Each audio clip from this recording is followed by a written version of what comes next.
Why does the Bitcoin price move so much? Well, it's a smaller market than in other currencies, so the depth isn't as big. So when you get changes, you get more volatile changes in surges of demand.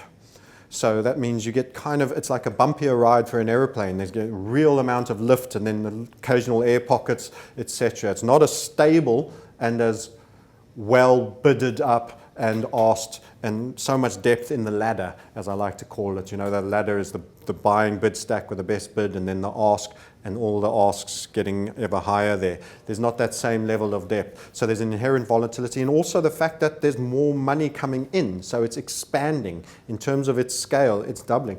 As I mentioned, you know, you went from 1 billion to 20 billion to 100 billion. That is a highly volatile, highly expansionary market, which you're just not getting 20 times and then 5 times again in the first 6 months of this year in any other industry or asset class, if we're to call crypto an asset class. It's expansionary, and that's why the price changes so much. So there is the opinion that Bitcoin is not in strong hands, that everyone who buys it is just in for a short ride. Is this your view? I think less and less that's the case. There are certainly speculators. Wherever there is something that has made great gains, you will have the sizzle and the interest of speculators. It's human nature. You know, every gold has a gold rush, and you will have the same here. However, the technology, when you talk about blockchain and the whole concepts of the fintech, that's not going away. There's a real foundation that's been laid there. So I think there'll be a lot of flightiness in the capital of some of it, especially where it involves emotive responses of retail people. But at an institutional level, at an investor level, that money is permanent and it's there to stay, and it's getting bigger and it's growing.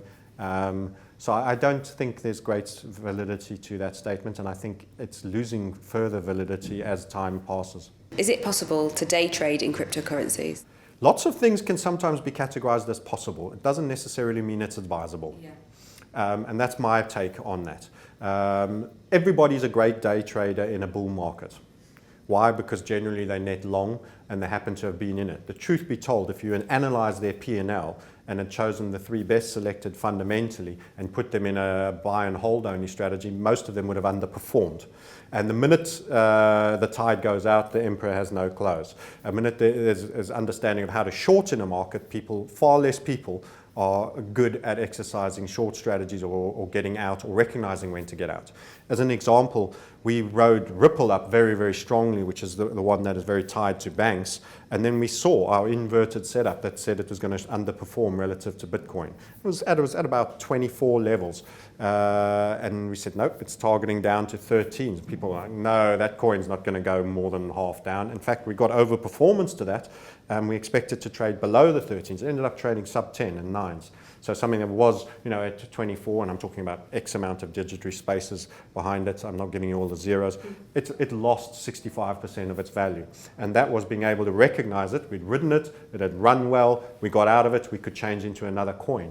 Most people don't have that ability to do the relative assessment and to recognize when something's going to fall and underperform relative to other things. And just keeping yourself in the group of lead steers of the moment, because they all have a little turn to run as well. The problem is if you just chase, you're always getting in just after something's run, hoping that it'll go a little further. That's often when it needs a rest and it'll sell off. And that's what I call the momentum chasers fallacy, where everybody wants the certainty of the move, but wants it to happen first and then seeks to be in it. Well, of course, you don't get the price execution of it. This is the human brain not yet accepting that you don't control the outcome.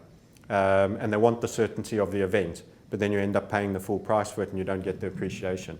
And you're probably due a rest, which means they often buy the resting dip after a major move.